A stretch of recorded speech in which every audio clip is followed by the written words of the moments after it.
Namaskar and welcome to this exciting episode of Sattology, debunking mythology. Sat means truth and logos means a study or science. Sattology means science of truth or study of truth. Now, how do you separate Sattology from mythology? Understand, mythology is a combination of two words. One is Sanskrit and one is Latin or Greek, whatever you call it, because the Latin came from Greek. So some people, they even say it's a Greek word. Anyway, still it's a foreign word, and it is combined to create an English word, mythology, which is used to describe pagan, shamanism, animism, infidel, kafir. All these different cultures are called mythology. Okay. Now, opposite of that term did not exist in the English word. So we again use the opposite of myth, which is sat. Sat means truth. And satology is the antonym of mythology, which you should use extensively, especially for Vedic scriptures or Purana or the evidences there.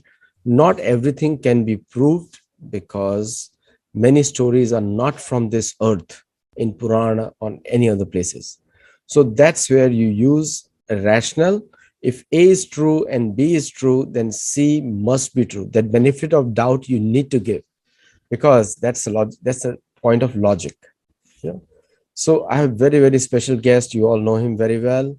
He's a Rishi, Muni, Swami researcher and also a practicing Hindu person. So without delay, let us welcome Sri NIlesh Oak. Namaskar, Aditya ji. Namaskar. And I'm glad to see the screen behind you, but also what you're wearing and me, all that matching today. So that looks good. Blue on blue is a bad fashion statement. But you are having a good statement. You are having brown on blue. That goes very well. So Maya, Ma means no, Ayam means that which is not. And like when somebody says, like the very common thing, they rest in peace. If they did not believe in the body, and the body goes wherever you want. So if they actually believed that it is the body, then the body after the death is either eaten by worms or by, if you throw in the water, or it's consigned to the flames. But if you believe that you are the body, then the word rest in peace doesn't work, because that person is suffering in the under the earth. So there is no peace over there. So like this, there are many terms out there, like salvation, and all these terms are there, which prove that the English language is used to promote Abrahamic Christian faith. What do you have to say on that, Maya? Maya and salvation. Well, any language, I'll tell you, this is true for, in some sense, all languages, I would say. What I mean is not the attempt in the English sometime can be deliberate. In the Indian context, I know it is deliberate. Why just English? The Bollywood uses deliberate Urduization. Even a Hindu girl in a movie will also say, instead of saying मैं भगवान को प्रार्थना करना चाहती हूँ, she will say मैं अल्लाह को प्रार्थना करना चाहती हूँ. Some such stupidity. Okay, so that gets promoted. But the underlying point that possibly you are saying is that the language is built through a certain thought process. There is a ideology behind it. It may not be even deliberate. And I'm not saying in a good or bad sense. I am saying in a very neutral sense, for example. You can hear me well? Yes. Okay. I'll tell you anecdote. I was traveling. This is going back many years now, say 20 years, somewhat 20 years.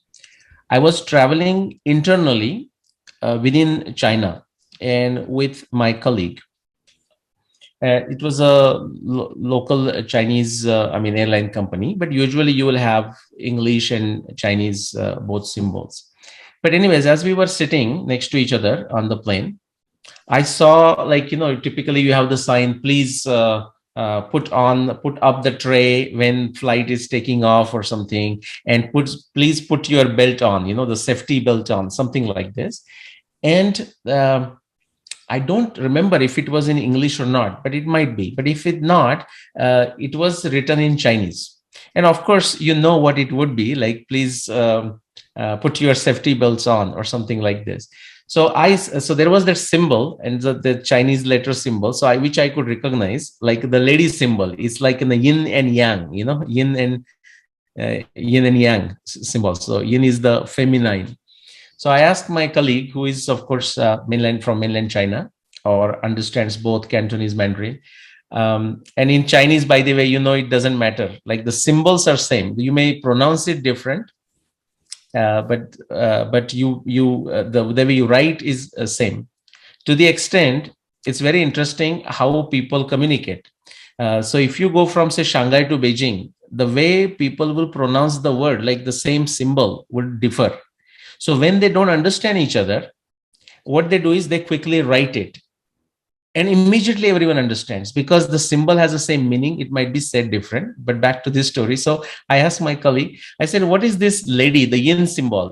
I said, what is this lady doing here? The yin symbol is like, if you know how A is written, like O, A, E, E, U, U, A, O, O, A, A, that A there is written in a slightly different way, like a dancing pose or something. I said, what is this lady doing here? And he said, oh, very nice, that glad you figured it out. I said, no, I have not figured it out anything. I know it will say, please put the safety belt on. What he said, well, so he explained me, the word safety had this yin in it. Okay, because the feminine is more inclined towards safety, and that we understand across all the culture. The reason I'm saying this story is, then he made a statement which goes to answer what you just said. He said, if you understand the Chinese language in the sense of the Chinese symbols, but how the words are formed in Chinese, he said, you understand Chinese culture. Now that you can say about, in a way, any language. So for example, that's why when people are using these phrases in any given language, they may not be even aware or partially aware. There is a lot of baggage that comes with it, and that's what the word Maya, you can say. Even Maya has multiple interpretations, but the word salvation, and therefore I use the Bollywood, where the words are used, Urdu words or Arabic words, which are heavily laden with Islam, Islamic ideology. And they do not fit. I mean, some cases may be perfectly fine, but most of the cases, they do not fit the fundamentals of Sanatan Dharma. So to answer your question, it can be true. Just because somebody uses the word salvation or soul, we cannot immediately accuse the person that they have a bad motivation. They may not have a motivation. Many of our deracinated folks use the terms very casually and coolly. For example, one simple one is, when there is a demise of somebody, in a Sanatan tradition, we will say Om Shanti, let that person have a glorious journey to his or her next destination. Whereas in a Abrahamic tradition, or at least Christian tradition, is like rest in peace, right? And there is no resting. In a Sanatana, there is no resting. It's a incarnation after incarnation. It's a purification process, refinement process, Sangshodhan, so. So today's topic is very, very interesting. What is right or wrong, yes or no, true or false. Sattology versus mythology. Sattology versus mythology. Because the whole world is binary. We are all looking for answers. But something has to be the right one, the ultimate platform. Yeah. That is the platform of Sat. So let's get started. Okay, let's do it. Okay, all right. So Sattology versus mythology, that's one good way of thinking of this. Or the Sanskrit word I'm going to use are Prama versus Aprama. Okay, Prama comes from that Pramana, yes. Pramana, like a right way of knowledge, a right way of knowing the knowledge, correct way of knowing. Prama is that correct knowledge. Aprama is incorrect knowledge, which is to say a false knowledge. So truth versus falsehood, true versus false.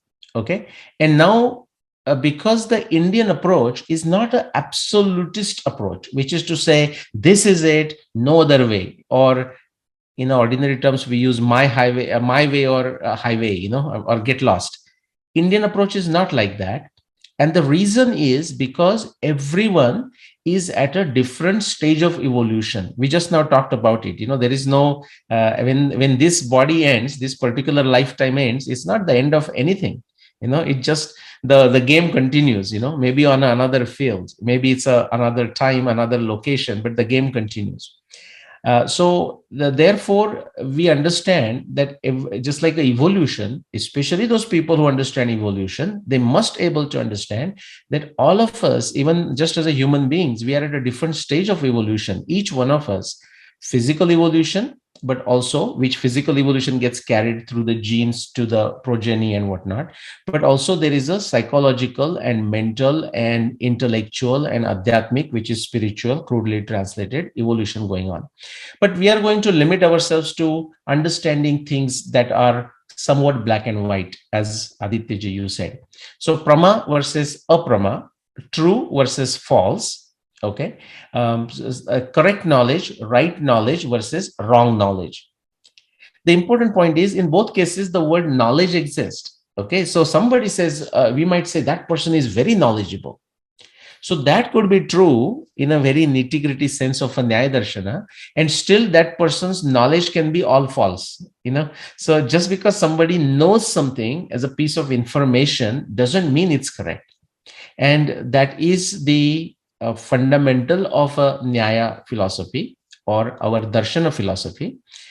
And not all darshanas, by the way, but as a objective way of knowing things or different way of knowing things. And that is, the Nyaya comes very close, or rather I should say the other way. The modern science, the method of modern science come very close to Nyaya Darshana philosophy. They don't match Nyaya Darshana yet, but they do come closer in terms of especially the logic that is used, especially the triangulation that is used, especially the background knowledge that one must know, the scientific acumen, the skills in logical reasoning, how to connect the dots, triangulation, separation of evidence, assimilation of evidence, association of evidence, sequencing of the testing, indriya pramanya. In those many ways, modern science does come closer to the philosophy or the method of Nyaya Darshana. How to determine now how it is used? Remember, as soon as we start talking in a Nyaya Darshana speak or a modern science speak, modern science is not about making an absolute claim about anything. Now, some people say, well, then what's the use of it? Well, because the fact that it wants to assert things based on the evidence, that it shows its fearlessness.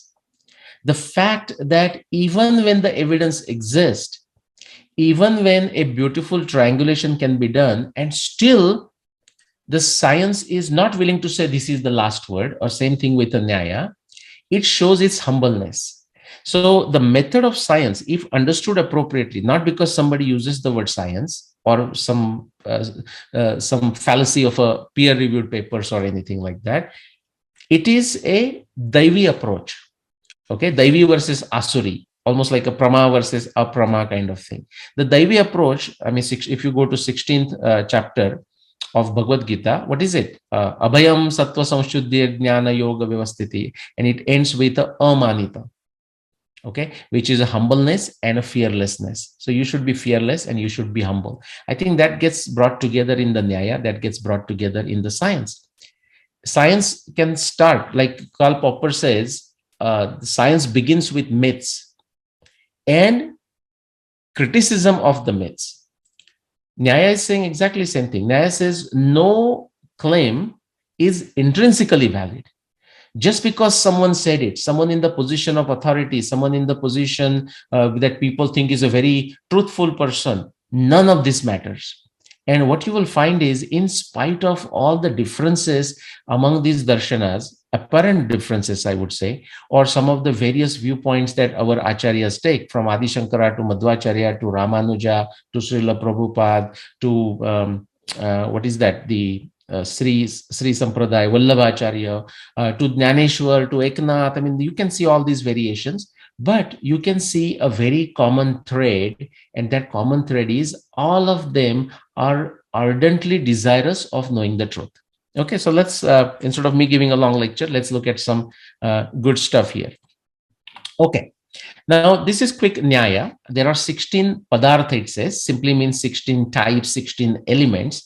And nobody is saying these are the only 16.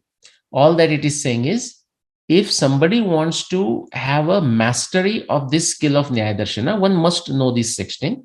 Quickly, uh, just to give a correspondence, like parallels between, say, Nyaya and a method of modern science, I would say look at number 3 through 9. Okay, that has the elements of modern science. If those of you who are watching my previous talks with Aditya ji, or even otherwise, many times I start saying that any research, any discussion, any exploration begins with a doubt, begins with a sangshay, or in other language I might have said, it begins with the toughest unsolved problem of a given discipline. That is that number 3, sangshay, as a doubt. And then somebody says, hey, I want to know the answer. Now, usually that somebody should be you. You shouldn't be giving suggestions to others. Please do something. That is tamas. That's a very bad, very lowest mode of existence, asking others to just do everything. So now, if you have a doubt, if you have an unsolved problem, the next question you ask is, why are you interested in solving it? Now, this is a common sense, guys. I mean, this also we do in corporate world everywhere. Like, in deciding the priority, we have a limited time, limited means, limited resources. So why should I work on solving that particular doubt or that particular toughest unsolved problem? So we need a prayojan. It says, what will we gain if we solve that problem? So prayojan. Now, once we do that, now we start understanding what the problem is. And again, Karl Popper has a very good statement. He says, how do we understand what the true problem is? Because that is very important. Einstein has said, if you have got a 1 hour of your total time to do something, or at least the quote is attributed to Einstein, whether Einstein has said it or not, because you can, if you go to internet, you'll see all this discussion and debates, like whether Einstein truly said something or not. But the statement is still valid, whether Einstein said it or not. If you have a total of 1 hour and you have to solve a certain problem, the quote says, that is attributed to Einstein, you should spend like a 40, 45, 50 minutes in understanding a problem, and then last 10 minutes in solving it. So now the question comes, how do we understand the problem? And you'll see kind of a funny, humorous, and circular type of answers there. He says the best way to understand a problem is to try solving it. And that is where that drishtanta comes into the picture, a familiar instance. Now, we have a tough unsolved problem. And why it is unsolved? Because we have not solved it yet. That sounds very funny. Therefore, in order to solve that problem, we should look at other illustrations, other examples of previous experiences where people had a tough problem and how they went around solving it. We can call that Tantra Yukti. That is where the Drishtanta comes into the picture.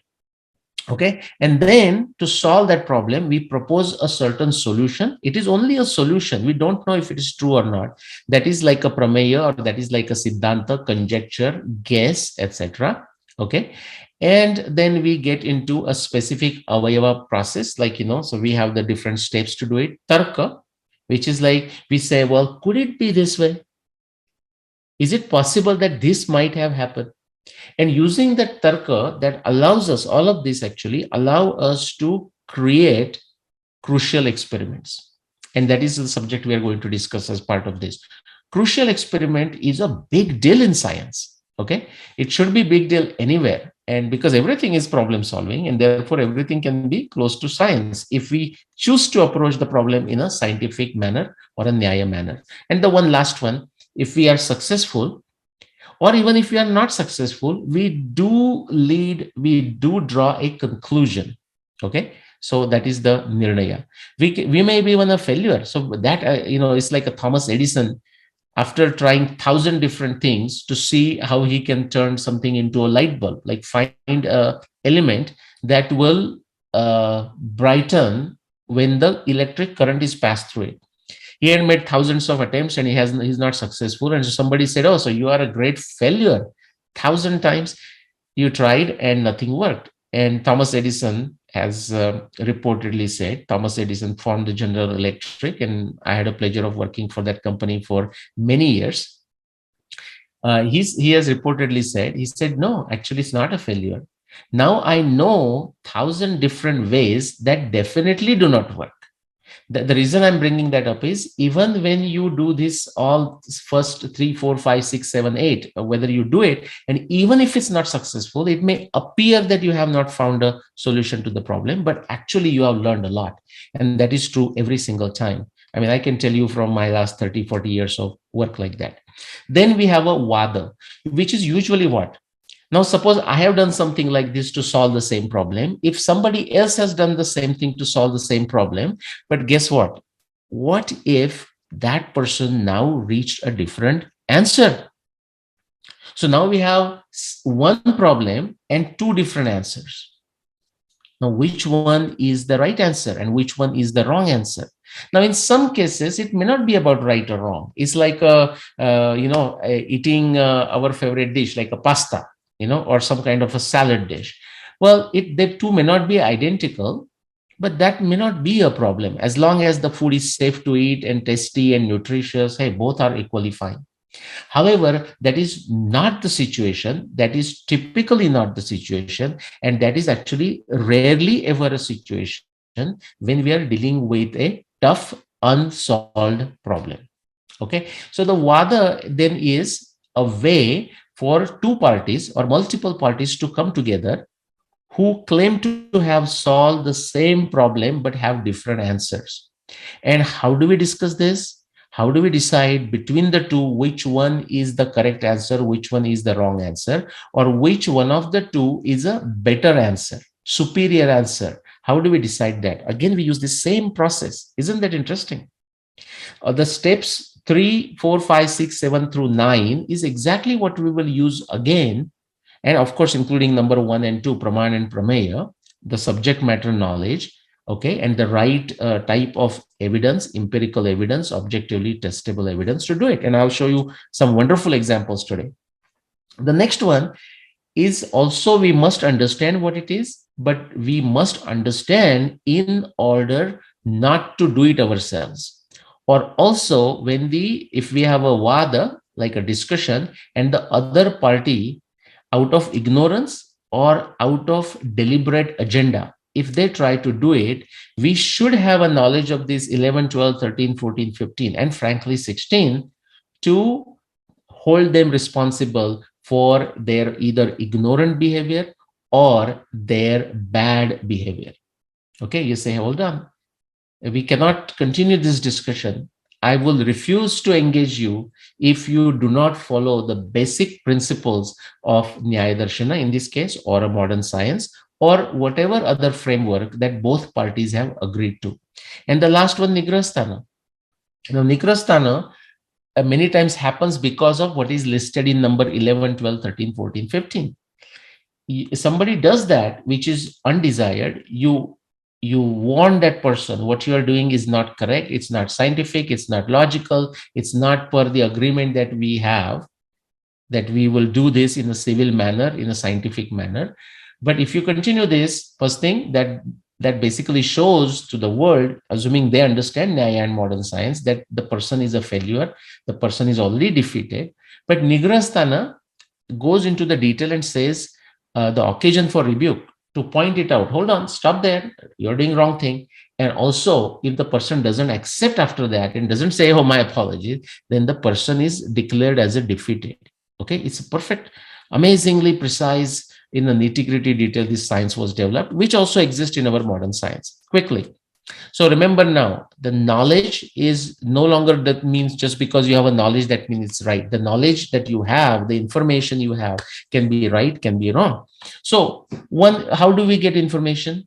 We get information by reading a newspaper, reading books, listening to professors, listening to other people, asking people questions, old books, as I said already, what we hear on the internet, read on the internet, YouTube, all of that.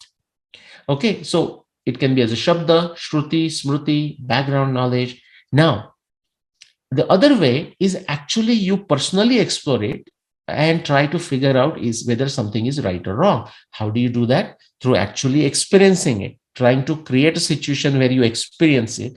You can create an experiment, like a thought experiment, crucial experiment. We'll talk about this. Empirical data, like evidence. You look for evidence and you use that. Your personal experience, anubhav. Now, what can happen is this: the knowledge that you have received in a passive fashion, we must be very careful. And this is a lesson, Aditya ji, for everyone. There is no exception. Everyone in the world, this must be understood. Just because you read something, somebody told you something, your guru told you something. Now, when the guru tells you something in the initial stage, it's perfectly okay, because you have to decide if you trust that guru, meaning you have a shraddha, to accept it. If you start questioning everything before even understanding, then it will be not an effective method. That's why we say you need a shraddha and understand. Like Pablo Picasso says, if you are learning any art, first learn all the rules in a very humble fashion. Once you are expert, then you decide which rules to throw away, which rules to keep, and what different new rules you should make. But that is once you are expert. But if otherwise, just the passive knowledge that you receive, you must understand it can be valid or it may not be valid. It can be invalid. Just because a knowledge comes from some so-called authority or authoritative source, by virtue of it, it is a dangerous thing. It can be foolish thing to think it is valid. It may be valid, it may not be valid. By the way, at least that is the view of a Nyaya Darshana. Nyaya Darshana is a very rational, realistic. They are called hard realist. If you use the language of a modern science or quantum mechanics and relativity and whatnot, you might have heard this term, hard realist. Nyaya Darshana, or also Vaisheshika, is as hard realist as they get. And therefore, I said the modern science is approaching Nyaya Darshana, but it's still far away from the hard realism of Nyaya Darshana. It's very, very useful because of its precision, okay, into the thinking process, thought process, and how they design experiments and how evidence is established and so on. The other side, once you are doing an experiment, you perform an experiment, empirical data that performed by others experiments, and you are looking at it. Again, you use that with a shraddha.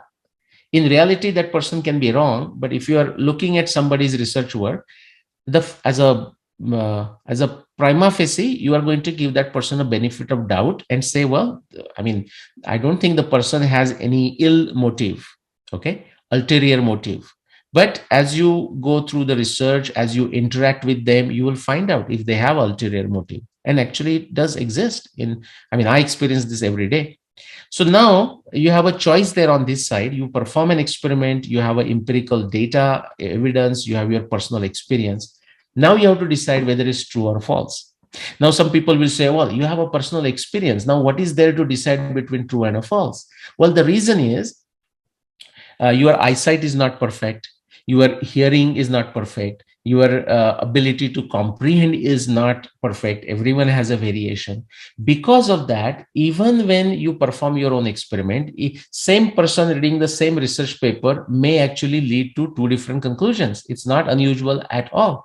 That has to do with the person's intellect, the person's background knowledge, person's tapasya, how long he or she is doing this. So we have true versus false. I will get to the true that we already discussed previous page, avayava, different methods, like how do we start and go through it. False, you look at the same data, but you may still misunderstand, for example, or not understand at all.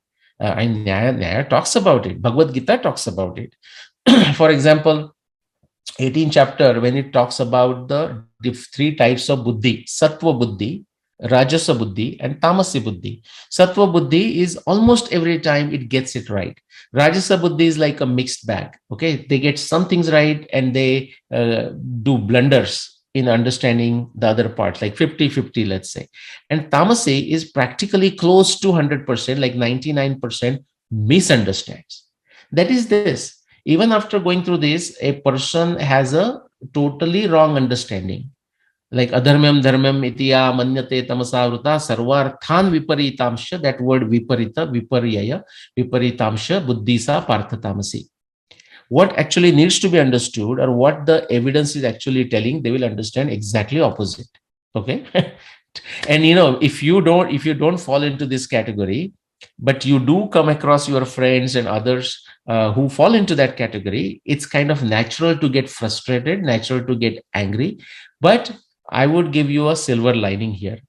If that happens, at least feel good about yourself, count the blessings that you are not that person who has a trouble understanding and who misunderstands almost everything, either out of ignorance or out of some bad habits and bad mindset. So then the other thing could be samshay. Sometimes you actually create an experience to solve the problem, but it leads them to more samshay. And we'll talk about that. More samshay about other subjects is okay. More samshay about the same thing, even when we have a crucial experiment, is not good. That means the person has a lot of tamas inside him, inside his mind. Then the tarka, which is, we can think of this as an opinion, speculation, that can create more problems. Okay. All right. So I'm going to now take a few examples, very light stuff now, okay? Literally light stuff. But this light is not the lighter stuff I'm talking about. What is light? Now, you will be amazed that if you go to a number of your students, academics, researchers in various places, you might have done this already. You may be working in this research, like a theoretical physics and relativity, quantum mechanics, and whatnot. But if you are not, go to a library. If you have a decent university there, and most of the universities have still decent libraries, and just type the word, what is light, or just light. Okay. And just as a crude number, I'm going to tell you, if you belong to, say, uh, top 300, 400 universities of North America, you are going to immediately find at least 400 books, 400 plus books, which will have the nature of light, the fundamental of light, understanding light, and stuff like that. There is one famous researcher, the name is escaping me right now. His famous quote is about light, is very interesting. He said, if he says, I am willing to go into a prison and live the rest of my life there, okay, maybe below the earth or something like that, such a place, a crummy place where not a single ray of light will even reach, provided in return someone can truly tell me what this light is. Okay, this is how mysterious is this simple thing that every one of us know what is light. Not going to take you through a heavy mathematics or anything out of it, but this is a imagine experiment. Like, the photography did not exist in Newton's time. It wasn't there until the 19th century. But this is a painting where the way Newton was performing an experiment, light beam coming in, then it is going through a prism, splitting it into the whole light spectra. And then again, if you put, you might have done this experiment, you put another prism, and again, you can bring those all light waves together and turn that into a regular white light. What he's performing here, and we'll not go into the details again, this is a visualization by an artist, is he was performing a crucial experiment to understand the nature of light. And the theory he proposed was that light is like a particle, corpuscular, corpus, that is the word he used, corpuscular, it has a material existence, so to say, and that is what travels. It's like a particle that travels. Corpuscular theory of light, you might have heard the word.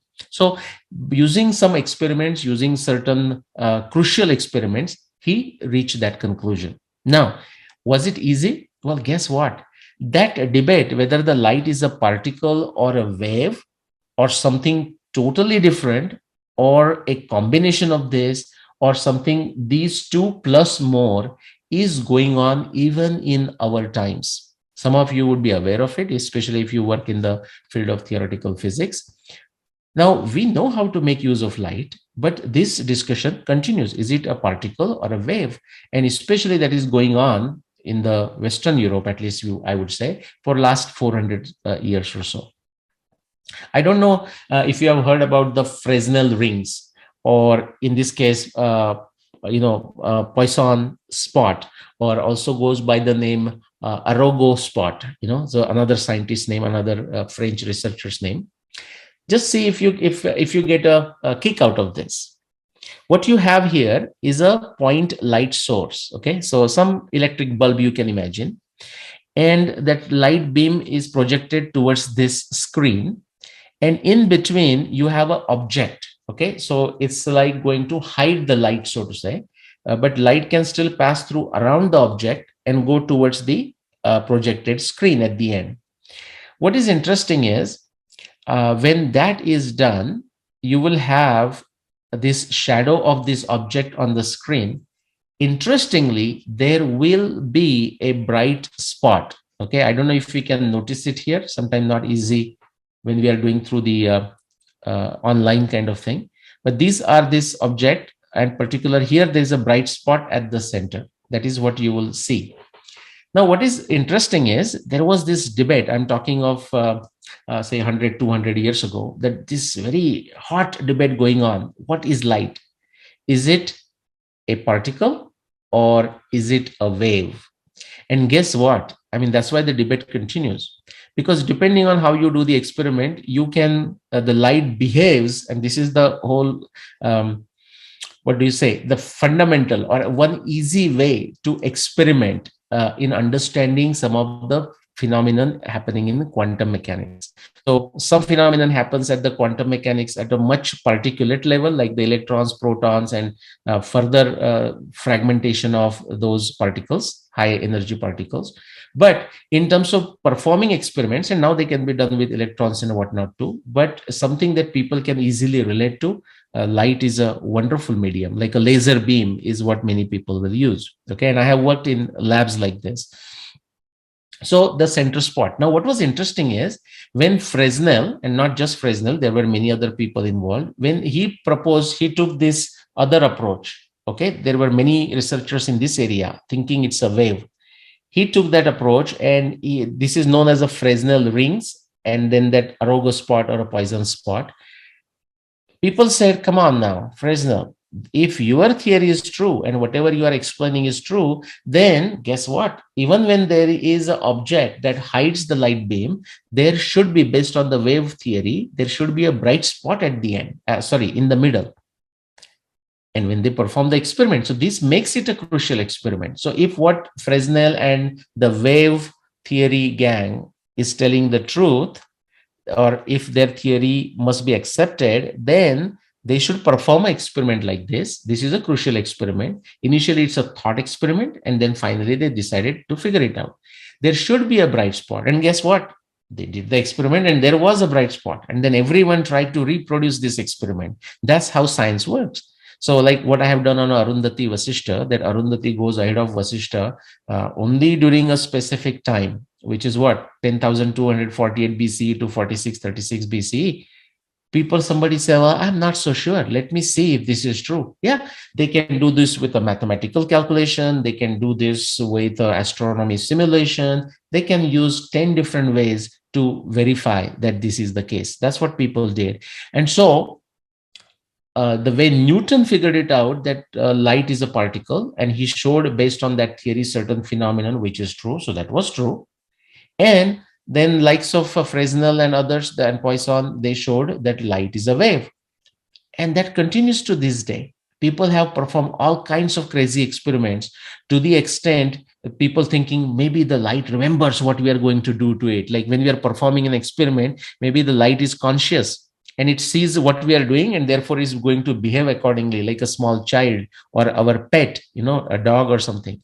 To the extent they have gone to the extent of getting a light beam coming from some another star, which is millions of years away, or light years away, and use that light to perform an experiment, thinking, you know what, when that light beam left that star, even the humanity might not have existed. So how would that light star know that the humanity will come into being and will perform a experiment like this Fresnel rings?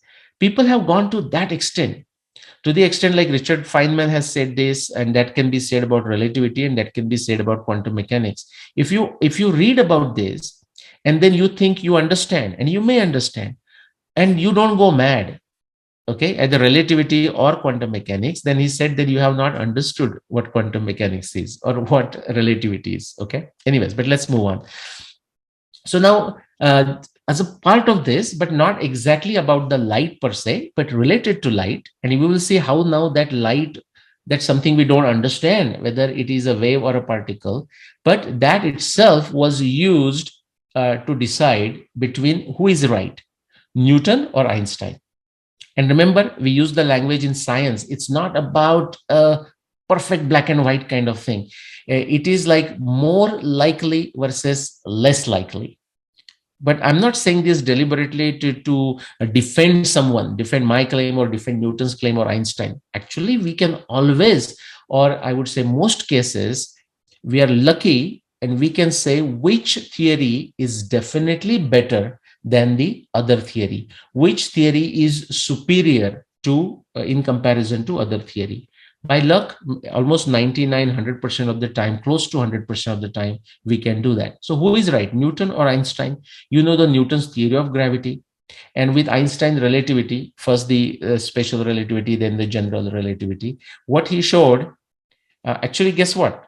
What Newton had said was light is a particle. Then there was this whole wave of light is a wave. And then when Einstein did his photoelectric effect, in fact, Einstein won the Nobel Prize not for relativity. Many people think it was for relativity. He won the Nobel Prize for the photoelectric effect, where he showed that light behaves like a particle, photons. So in a way, he's like validating what Newton had said. But on the theory of a gravity, actually they differed. Okay, totally opposite point of view, really, but trying to explain the same phenomenon. How beautiful. And so, who is right between Newton and Einstein? Now we know, many people actually don't know, but it is now can be clearly shown that Einstein's, whatever theory it is, the relativity, we will just give a generic name, is much closer to the truth than Newton's theory of gravity. In fact, Einstein showed that what Newton considered gravity, or what we think gravity, is a apparent perception on our part, okay, of some other underlying phenomenon, which is the space-time and bending, and we will not go there. But how to decide between this? Again, I'm telling you the importance of a crucial experiment. So Einstein proposed this, okay, the theory of relativity, and they wanted to test this. So Einstein is the extreme left. Most of you will able to recognize him. The next person is Arthur Eddington, okay, a British scientist, very intelligent scientist, very bright individual, extremely eccentric individual, extremely egoist individual, extremely racist individual, but bright individual nevertheless. I'll tell you, if I get time, to tell what he did, how he delayed. Now, this is the bad side of him. How he delayed one individual from getting his Nobel Prize by close to 50 plus years. The person should have got the Nobel Prize 50 years ago, but Arthur Eddington was responsible for delaying that by 50 plus years. In fact, that person, individual, would not have been there to get the Nobel Prize. He might have died, he passed away, and now he, of course, did pass away. Anyways, but Arthur Eddington, in fact, let me tell you one more story, Adityaji, of his egoistic attitude. Now, he was very bright mind, don't get me wrong. When Einstein proposed the theory of relativity, and then there was a general perception among the, say, scientific circle, research circle, that maybe there are only 3 individuals in the world who truly understand what the theory of relativity is. Now, when somebody mentioned that to Arthur Eddington, you know what Arthur Eddington quipped? He said, "I wonder who is that third person." And do you understand? Do you get it, Adityaji? What he's saying is, Einstein is the one who gets it. I am the second person. I wonder who that third person is. I mean, that kind of shows his egoistic attitude, cocky nature. But I would also give him a benefit of doubt in the sense that he was actually a bright mind. Now, he had accepted in his mind, it's not proven yet, but in his mind, in his understanding, that Einstein's theory has substance. But they needed a crucial experiment to separate it out from the other most famous, successful, popular theory of the modern science of that time, which is Newton's gravitational theory, theory of gravity. So, not to take you into technical details, but there was an opportunity. So, Einstein proposed this around 2015, his theory, and they had an opportunity to test it in 2019. There was going to be a total solar eclipse. And so, Eddington took lead. He created two teams. He himself went to one island in the close to Africa, where the total solar eclipse would have been seen. And the next third person in the line there from left to right, the Dyson, I think he went to Brazil, because that's also they would have seen uh, total solar eclipse.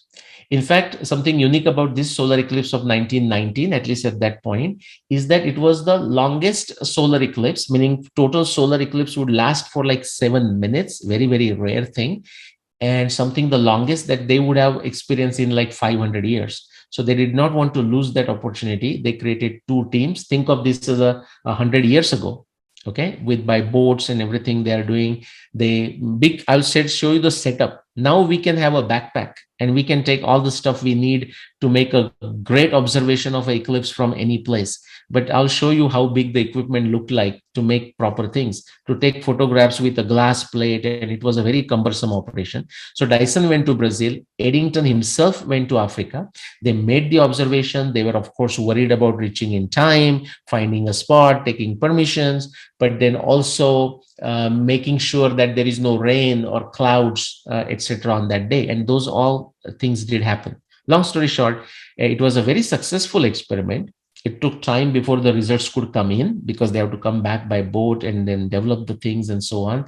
And the last one, I think, is J.J. Thomson. He was a president of the Royal Society at that time, and he did support Eddington and also accepted Eddington's results. Just to show you where that 2019 eclipse was, this is a crucial experiment I'm talking. This is how we define between a good and a bad, a true and a false, okay, or a better approximation to the truth.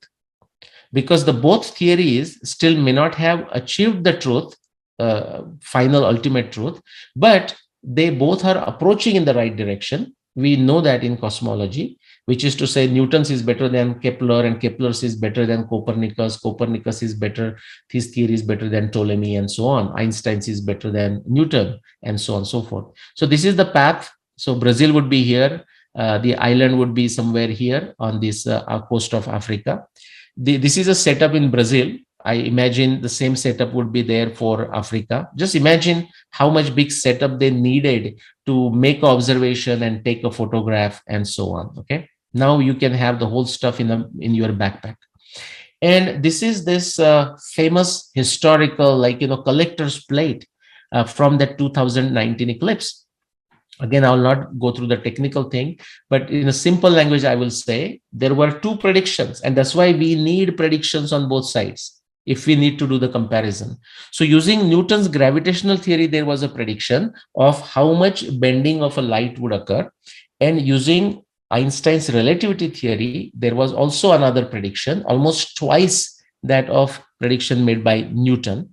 Because due to gravity also there is a bending, and due to relativity also there is a bending. Okay, so but the Newton's prediction was almost half of what the prediction of Einstein due to relativity. So relativity versus gravity. Okay, and the actual answer supported relativity and not gravity. So this is the article from that time which says, lights all askew in the heavens, men of science more or less agog over results of eclipse observations, Einstein's theory triumphs over Newton's, stars not where they seemed or were calculated to be, but guess what, nobody need worry, this is just a optical effect and just a temporary effect, and anyways, a book for 12 wise men and so on and so forth. It was a big deal. Einstein became an instant celebrity thanks to Eddington, and rest of it, the history. Now, is this limited just to a very, what you call, substance based science like a physics? No, this is applicable everywhere. In fact, astronomy provided as a basis for success everywhere. And it's so, what I have done in last 25, 30 plus years is essentially bringing this new approach, which very few, extremely rare few, like I can count them on the fingers of my one hand, in the field of Indian antiquity or itihasa, Indian itihasa, or I would say itihasa in the sense of ancient civilizations of the world, including India.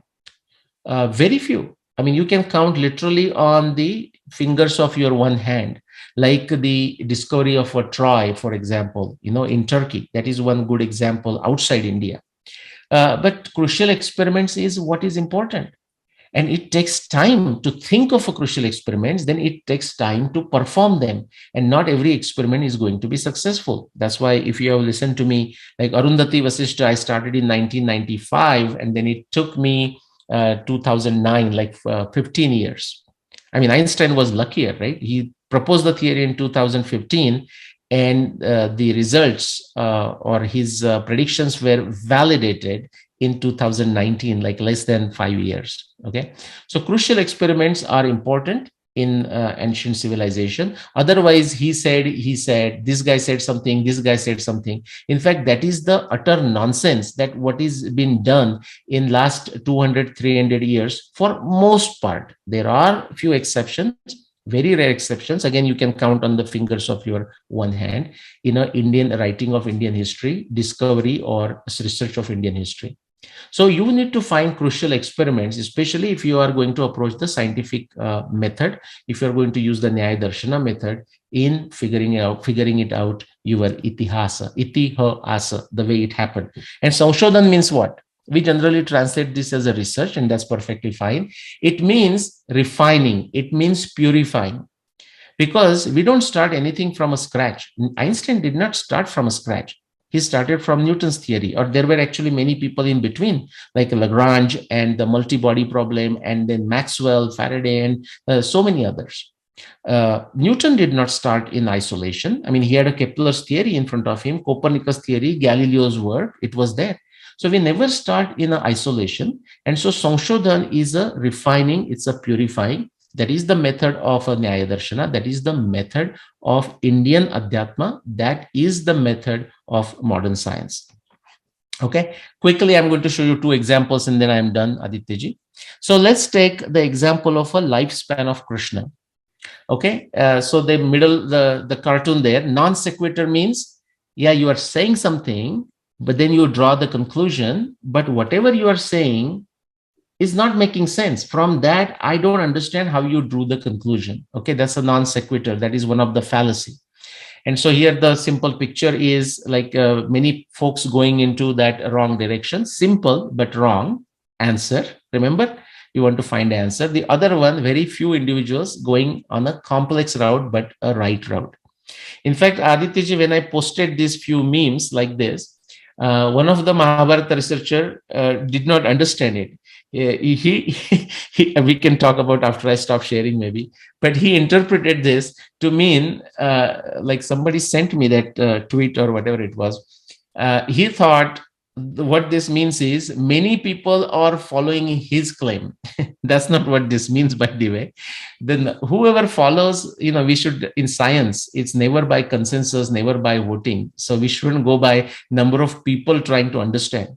Sometimes the right theory is understood by many people, and sometimes right theory is not understood by many people. This refers to many people going in the wrong direction, many researchers in that line. Okay, so this is a line of researchers, not the line of common people who are accepting whose theory or something. But this Mahabharata researcher misunderstood, and of course, I'm not surprised. But let's look at this. So, lifespan of Krishna. This is a claim of that you are familiar with, say, Dr. Manish Pandit. I mean, he has been on your show. Now, originally, that 3067 was proposed by Professor K.S. Raghavan in 1969. And so he had estimated, actually calculated Krishna's. So he started with the Kali Yuga beginning in 3102 BC. Now we know that is a false assumption, but that's where he started. Then he did different permutation combination to check, and he arrived with his understanding 3112 BCE as the birth year of Krishna. And Mahabharat war, he said 3067. So plus 36 takes you to 3031 BCE, which is the 36 years after the Mahabharat war, and then Krishna was gone.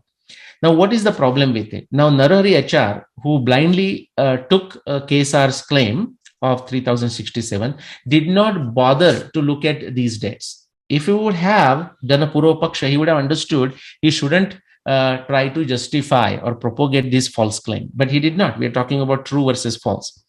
Well, it did not stop with the Professor Narahari HR, who passed away just very recently. I knew him very well. We used to communicate, and we used to disagree, of course. What is that? Dr. Manish Pandit has continued to defend this claim. Okay. Now, therefore, I'm saying words that he's not saying those words, but that's what he means. Nevertheless, I have no option but to repeat KSR's claim or Narahari HR's claim, which Narahari HR doesn't have his own claim. Hence, I cling to KSR claim of the Mahabharat war in 3067 BC. This is the non sequitur. Why it is a non sequitur? We will just look quickly. KSR is saying that total lifespan of Krishna was 81 years. Against that, what is the evidence telling us? Remember, we talked about looking at the Pramanas. If you look at Mahabharata, Harivansha, Bhagavad Puran, Vishnu Puran, indirect inference via Chandogya Upanishad, whether you agree or not, what Dr. Vartak has done, what Madhvacharya, the Udupi Mutt, Madhvacharya, in his Tatparya Nirnaya, Mahabharata Tatparya Nirnaya has done, is that they have a variation among themselves, but one thing all of them would agree is that Krishna's lifespan was definitely more than 100 years. That's what all of these agree, all the text, all the individuals, and so on. Now, the individuals do not matter as much as the evidence, but there is something more. What we just looked at is like a textual evidence, like a shabda, and it's on some text. Is there a way to perform a crucial experiment? Fortunately, there is. The objective evidence, which are all the crucial experiments based on the evidence from the text like Mahabharata, Harivansha, Bhagavata, and so on. What does that show? If you objectively test it, the number that you come to for the lifespan of Krishna matches with the number that was estimated by Sri Madhvacharya. Madhvacharya has estimated a number of 107 years in his Mahabharata Tatparya Nirnaya. I'm not saying because he said it, therefore it is correct. No, actually the objectively testable empirical evidence from Mahabharata, Harivansha, and Bhagavata is taking us there. It actually leads to 108 years, 5633 BC through 5525 BC. This is one example of how you can take a same problem as to say, what was the lifespan of Krishna? What was the total lifespan of Krishna?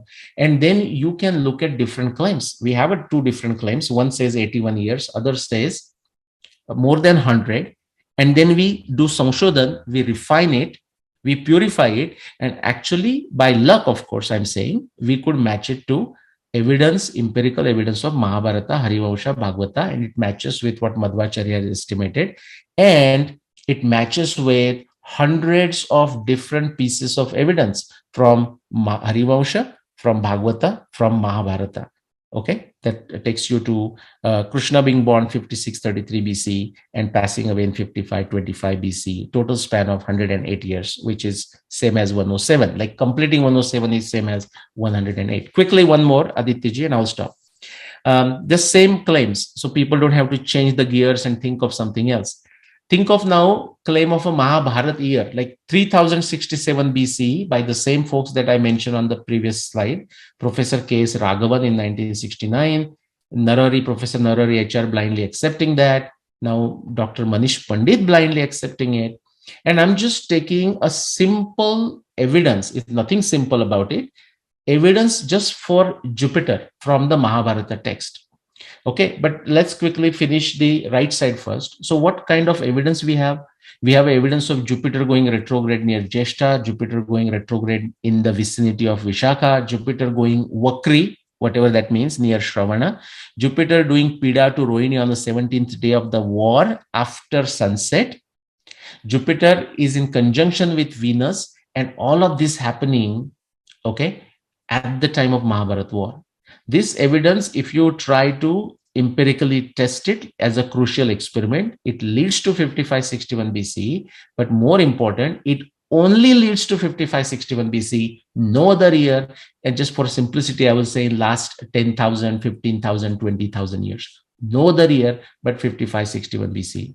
Now let's go to the fallacy of a non sequitur, which is to say, it does not lead, whatever you are discussing, Mr. Sir, Doctor, Professor, whoever, you can discuss as much as you like, but it does not lead you to the conclusion. What is the conclusion? What is actually they found for Jupiter for 3067? The 5 things that I discussed from Mahabharata text, and there are 5 things about Jupiter. If there was a 6th, we should also discuss that. 3067 BC cannot validate all 5 out of 5 pieces of evidence of Jupiter for 3067.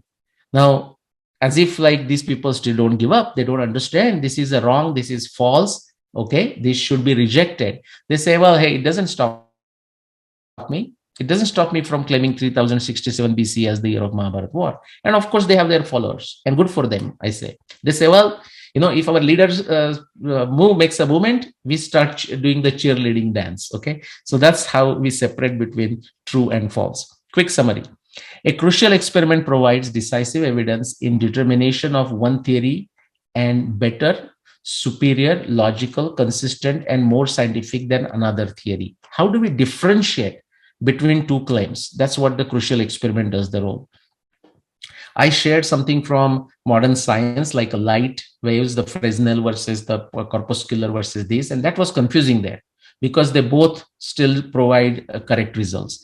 Not so when we come to the dating of Mahabharata or lifespan of Krishna. Now, there can be many crucial experiments. Therefore, I just wanted to show the example, like lifespan of Krishna is one crucial experiment. Jupiter evidence is one crucial experiment. And we can talk of like Saturn and all the planets, Arundhati, Vasishta, Bhishma Nirvana, first day of the war, the day of Bhishma Nirvana, I mean, on and on, the duration of Bhishma, so on. Yet they are hard to imagine and hard to perform. Many people don't realize how much work goes into this, and there is no guarantee of success. So one suggestion I would say is, because I get these tons of email, I will not respond to those. Don't suggest me anything. If you have a suggestion, go act on it. Okay. So don't be surprised why I did not respond to you if you just gave me an idle suggestion. Okay. You don't understand how much hard work is required, how much time, tapasya goes into it, resources. If executed successfully, and therefore we should have a shraddha, and therefore we should pray and do meditation. If executed successfully, they always lead to the growth of knowledge, irrespective of if they support or contradict the theory of the experimenter. That is what I said. Suppose that experiment would have gone the other way. I mean, would have said Newton is right and Einstein is wrong. Well, that's Einstein is wrong in that case. But hey, we understood that Newton seems to be closer to the truth, may not be the truth, right? It went the other way, and that's perfectly fine. We don't know. We shouldn't predict in advance which way it will go. Okay, we should be open to acknowledging our error. And the last one, ancient Indian narratives provide numerous opportunities for crucial experiments. And just briefly, I shared 2 with you.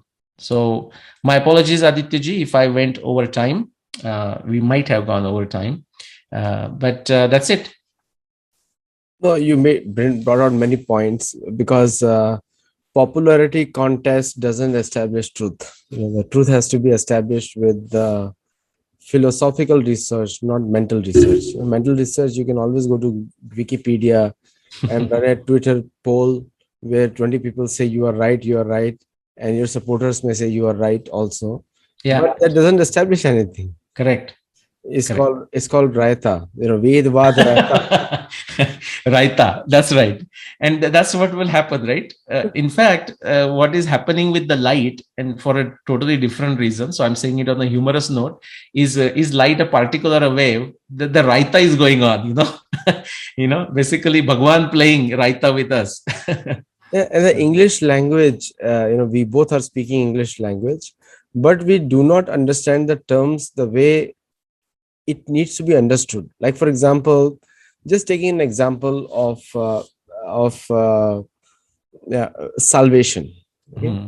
salvation in if you look at our term is a very small term. Like according to the West means the Christians. According Yeah. to the Christians or the West, both is synonymous. If from the Christian point of view, salvation means if you believe in Jesus, then your salvation is done. Hmm. Our concept is different. Moksha is different. Mukti from karma bandhan is moksha. Hmm. Mashucha, daromat. So, but we are so scared and we keep interchanging and throwing the same words. Another one is the chronology. Now, Huh. chronology of Vedic scriptures is given in the Vedic scriptures. You Yes. don't have to go outside the Vedic scriptures to establish chronology of Vedic scriptures. That's Correct. the beauty of completion. But in the Western world, because they all write mythology, whether Jesus was there or not, I have no confirmed information, and I have purposely wrote in my new book that it's a myth. And whether Jesus was there or not, it's a it's a debatable point. But whether Krishna was there or not, it's not debatable because there are million references over there. You know? Like Millions objectively testable references, maybe objectively not tested. millions, but definitely hundreds of objectively testable. On the other hand, again, not to get into whether Jesus existed or not, but as far as the archaeology evidence is concerned, I can tell with a confidence and based on my research that there is a zero archaeological evidence for Jesus, zero, or for Alexander. That is, I'm not saying, by the way, because people misunderstand, I'm not saying therefore they did not exist. I'm just saying if you are looking for empirical evidence, there is a zilch, zero evidence for Euclid, for Socrates. And so I'm fascinated by Socrates, but I'm saying there is a zero archaeological evidence. Same is with the Petra versus Mecca.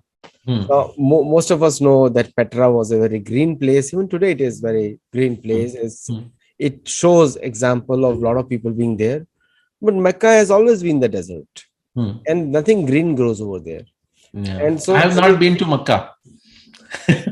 I've been to Saudi Arabia, but not to I Makkah. I mean, I think I'm mean, not allowed. Is it not like a non-Muslim is not allowed who wants to to? go there? Whether that Yeah. allowed or not allowed, we don't want Yeah. to go there. Makkah I have eaten, but there's no need to see it. Makkah in Hindi, you know what it's called. Corn is called Makkah. Yeah, I've eaten. Yeah. So Yeah. But what was your point? The Petra versus Makkah. What was the point you were making? that the Petra is where most of the mosques, some of Ah, the old mosques face towards Petra, yeah, and yeah. Petra is recognized by the Western scholars as a place where Muhammad actually lived. Interesting, interesting. I remain ignorant of the historicity aspect of Islam. Yeah. I Okay. covered in my new book, that's why I can Okay. speak a Very good. Very little good. bit, little bit, because I am not expert in that. But anyway, the point which I'm trying to say to separate with chaff from the wheat or the Hmm. fact from the myth, Sat from the myth, we have to look at into philosophical speculation, which is in line directed speculation. Like, you were the first one to increase my curiosity for Lanka. Ah, Before that, I did not have that curiosity because I thought Lanka is all there. But yeah. based on our show that we did almost a year back, Yes. I went into research on that and I found to be what you said was true. Hmm. Because and then I mentioned it over there, and I'm very honest in admitting that you wrote the small book preface for that. Yeah. So, or take the other one that you will find fascinating, and we have discussed it here, is Krishna's Charitra, which is when he killed Kamsa, when he participated in the Mahabharat war, and the flooding of Dwarka. Those are such a precise, unique points with such a powerful evidence which allows you to perform crucial experiments. It's like done. It's like a done deal. There is no other. You And know, so it's you know worth, the yeah. most fascinating thing about Jarasandha was this. The most fascinating is Hmm. Krishna with his right leg pushes a stone from Charvaka mountain into the Rajgir Okay. village, Yeah. which is Girivraj at that time. Yeah. Yeah. Girivraj is maintained in Ramayana as well as Mahabharat as well. Both the places' name is the same. And what is the other mountain you said? Charvaka mountain? Charoka mountain. Okay. Interesting. So, I'm learning from you. so Okay. that rolling stone goes down and it gives a Jarasan tells Jarasan some powerful people have come to the village. Interesting. Okay, so that is what. And when I went there to Girivraj, I could see the place and a big stone right in the middle of nowhere. So the actual position of Girivraja. Now again, if I was assuming that Mahabharata is fake, Hmm. then I would not come to this conclusion because I am doing mental speculation now. Yes. But because I assume Mahabharata to be truthful, historically truthful, so I made it a point to research myself and see where it is. And I Yeah. could see a big, it looks like almost like a hill mountain Yeah. right now, but it is, everyone knows it's a stone which has come from the top of the hill. Yeah. But I could relate two and two together. Okay. One more thing. Because Yeah. you use the word like philosophical speculation and then assumption just now you said, Yeah. that just reminded me something that we should consider. You and me will possibly try to do it. We might have to figure out a little bit. There is one, I forget his name. There is one person in America, I think American, European American, PhD in history. I don't know his background. He has critiqued my book, like the when did the Mahabharat war happen, and it's on a YouTube video. I'll send you the link. And so you said you made an assumption. So what is your assumption? That Mahabharata is a real? Yes. Okay. Now, this is science 101. Before you perform the experiment, you must have these assumptions. He has not gone actually into my book, but he has listed like 7 8 assumptions of mine, what he considers assumption of mine, and partly he's right. And he's saying, hey, this guy is assuming everything, then he goes to test it, and then he proves those his assumptions. That's a circular reasoning. Okay. And I just could not stop from laughing, just laughing to myself. No, not laughing at him, but laughing at his extremely juvenile arguments. This is like person not knowing science 101. One thing, of course, I told him a very respectable discussion, at least so far, because in Indian context, sometimes, as you are aware, like the discussion can go crazy at a drop of a hat. So far, our discussion is very civil.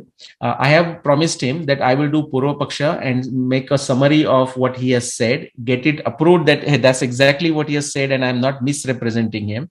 And then I will give him a rebuttal. And something, of course, I can do just by sitting in front of computer and doing it. But if you are a game, Aditya then you and me will do it in the sense we can run his specific clip. I will do a Purva Paksha and then I will respond to it, respond to him, and do it on your show. And then if he's willing, we can invite him here and we can have a wonderful discussion and each one of us can learn from it. See, the major folly of the European American scholar is intellectualism. And why I say that is intellectualism with a good agenda is always good. But intellectualism to put somebody else down is like three. Point one finger at other, 3 points towards you and one to God. So these I call them crazy idiots, crazy intellectual idiots, because they are actually if I tell you something that Nilesh ji, it is may not be like this, may not be like this, and we are not talking about our work. It is on some Vedvyas work. Ganesh ji has written it. Yes. Now, so you have to give some credibility to those people. They just don't think that if I am full Atmate Manne Te Jagat, then everybody is full. Yeah. But the European American intellectualism is known to be full of faults. Only one thing is good in them is that they make artificial money. That's what they do good. Very good in that. Yeah. Well, I just last note. No, last note I will say on that one is I forgot the word you use, like foolish intellectuals or something you just said. Crazy intellectual. Crazy intellectuals. I would use the word, okay, and not to any particular person I'm referring to, because I run into many. I will use the word useful idiots. Okay, they are useful idiots because they allow me, and this has happened over last 10 plus years. I mean, that is my experience. When they object and they try to misrepresent my positions in the social media or wherever it is, or some discussion groups, actually what happens is many people become aware of my work. They read my work. Actually, sometimes there are correlation, Aditya ji. Like some useful idiot will come and say something or do something, and I see the sale of my books.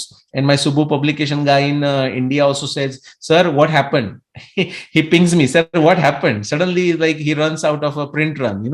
I said, "Well, maybe this, or maybe this useful idiot is responsible, or maybe this useful idiot is responsible for it."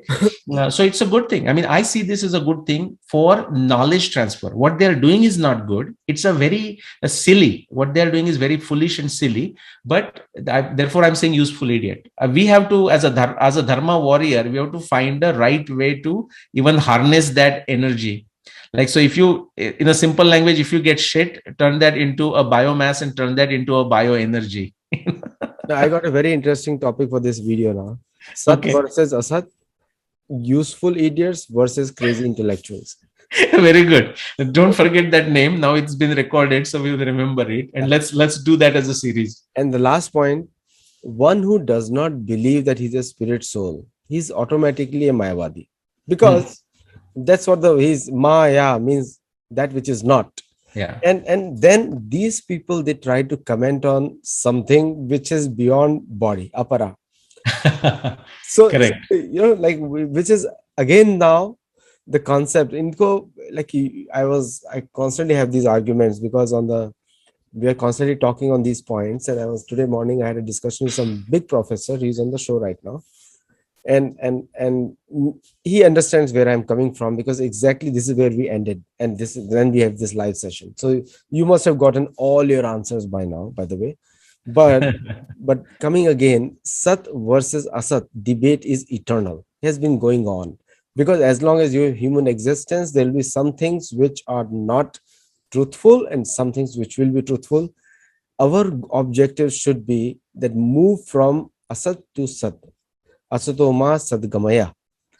And yeah. So that's why Jyotirma Tamaso Gamaya. But again, you have to understand.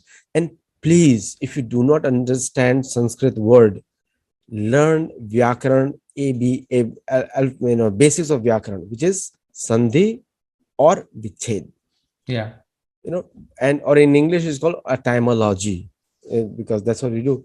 So if you say etymology conscience, which means against science, because church never understood soul. So what can we do? So anyway, thank you so much. And thank you. Thank you. This was wonderful. Very good. So let's take that Sat versus Asat and useful idiots versus whatever the good word you are suggesting. Okay. Absolutely. Crazy intellectuals. Thank you so much.